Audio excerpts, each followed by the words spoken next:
سورۃ البقرہ آیت نمبر 152۔ اعوذ باللہ من الشیطان الرجیم، بسم اللہ الرحمن الرحیم۔ فاذکرونی اذکرکم واشکروا لی ولا تکفرون۔ لفظی ترجمہ ہے فاتو اذکرو ذکر کرو، نی میرا، اذکر میں ذکر کروں، کم تمہارا، وا اور اشکرو شکر کرو، لی میرا، وا اور لا نہ تکفرون انکار کرو میرا۔ با محاورہ ترجمہ ہے سو تم مجھے یاد کرو، یاد کیا کرو، میں تمہیں یاد رکھوں گا، اور میرا شکر ادا کیا کرو اور میری ناشکری نہ کیا کرو۔ آیت کی تفسیر میں فرمایا گیا فاذکرونی، تو تم میری یاد کرو۔ کائنات کی سب سے بڑی نعمت رسول اللہ صلی اللہ علیہ وسلم کا ذکر کرنے کے بعد اب ذکر الہی اور نعمت الہی پر شکر کرنے کے بارے میں فرمایا جا رہا ہے۔ ذکر کی اقسام کے بارے میں علماء فرماتے ہیں کہ ذکر تین قسم کا ہوتا ہے، ایک زبانی، دوسرا قلبی اور تیسرا اعضائے بدن کے ساتھ۔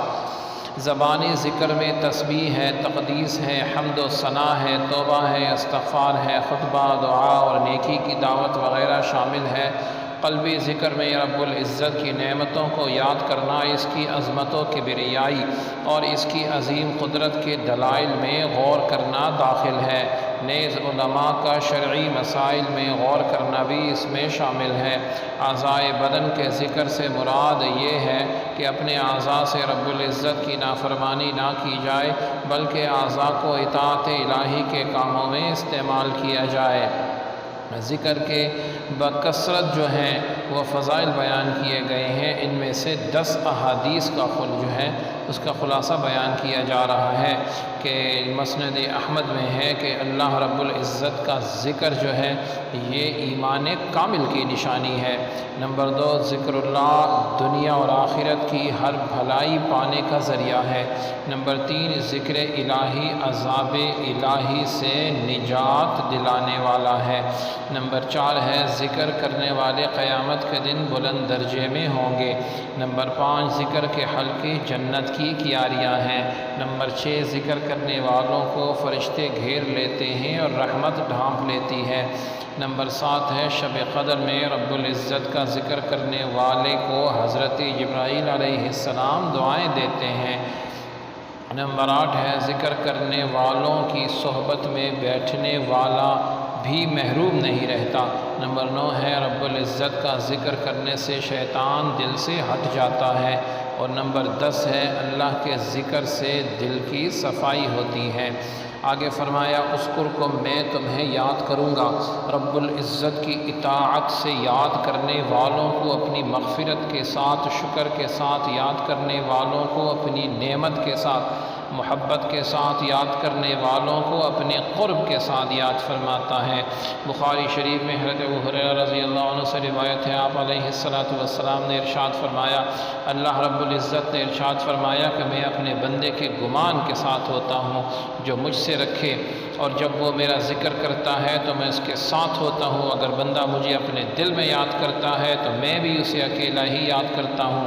اگر مجھے مجمع میں یاد کرتا ہے تو میں اس سے بہتر مجمع میں یاد کرتا ہوں۔ اگر وہ ایک بالشت بھر میرے قریب ہوتا ہے تو میں گز بھر اس سے قریب ہو جاتا ہوں، اور اگر وہ گز بھر میرے قریب ہوتا ہے تو میں دونوں ہاتھوں کے پھیلاؤ کے برابر اس کے قریب ہو جاتا ہوں۔ اگر وہ چل کر میری طرف آتا ہے تو میں دوڑ کر اس کی طرف جاتا ہوں۔ یعنی جیسے اللہ رب العزت کی شان یا مراد یہ ہے کہ اللہ رب العزت کی رحمت اس کی طرف زیادہ تیزی سے متوجہ ہوتی ہے۔ آگے فرمایا وشکرولی، اور میرا شکر کرو۔ جب کفر کا لفظ شکر کے مقابلے میں آئے تو اس کے معنی ناشکری، اور جب اسلام یا ایمان کے مقابل ہو تو اس کے معنی بے ایمانی ہوتا ہے۔ یہاں آیت میں کفر سے مراد ناشکری ہے۔ شکر کی تعریف جو ہے، شکر کا مطلب یہ ہے کہ کسی کے احسان و نعمت کی وجہ سے زبان، دل یا اعضاء کے ساتھ اس کی تعظیم کی جائے۔ حضرت موسیٰ علیہ السلام نے عرض کی یا اللہ تعالی عز و جل، میں تیرا شکر کیسے ادا کروں کہ میرا شکر کرنا بھی تو تیری ایک نعمت ہے۔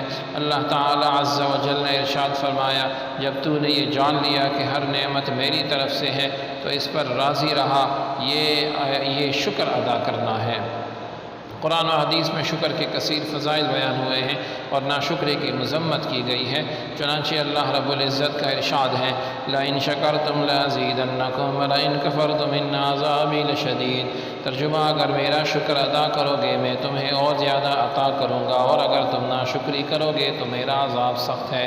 حضرت انس رضی اللہ عنہ سے روایت ہے آپ علیہ السلام نے ارشاد فرمایا جب اللہ تعالی عز و جل اپنے بندے پر کوئی نعمت نازل کرتا ہے وہ کہتا ہے الحمدللہ، تو یہ کلمہ اللہ رب العزت کے نزدیک اسے نعمت دینے سے بہتر ہوتا ہے۔ حضرت ابو ہریرہ رضی اللہ عنہ سے روایت ہے کہ آپ علیہ السلام نے ارشاد فرمایا اللہ تعالی عز و جل جب کسی قوم سے بھلائی کا ارادہ فرماتا ہے تو ان کی عمر دراز کرتا ہے اور انہیں شکر کا الہام فرماتا ہے۔ حضرت کعب رضی اللہ عنہ فرماتے ہیں کہ اللہ تعالی دنیا میں کسی بندے پر انعام کرے پھر وہ اس نعمت کا اللہ رب العزت کے لیے شکر ادا کرے اور اس نعمت کی وجہ سے اللہ تعالیٰ کے لیے تواضع کرے، عاجزی کرے، تو اللہ تعالیٰ عز و جل اسے دنیا میں اس نعمت سے نفع دیتا ہے اور اس کی وجہ سے اس کے آخرت میں درجات بلند فرماتا ہے۔ اور جس پر اللہ تعالیٰ عز و جل نے دنیا میں انعام فرمایا تو اس نے شکر ادا نہ کیا اور نہ ہی اللہ تعالیٰ عز و جل کے لیے اس نے عاجزی، تواضع اختیار کیا، تو اللہ تعالیٰ دنیا میں اس نعمت کا نفع اس سے روک لیتا ہے اور اس کے لیے جہنم کا ایک طبق کھول دیتا ہے۔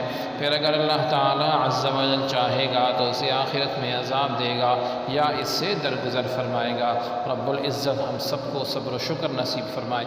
سبحانک اللہم بحمدک اشہد ان لا الہ الا انت استغفرک واتوب الیک، وصلی اللہ تعالی علی خیر خلقہ محمد وعلی آلہ واصحابہ اجمعین برحمتک یا ارحم الراحمین۔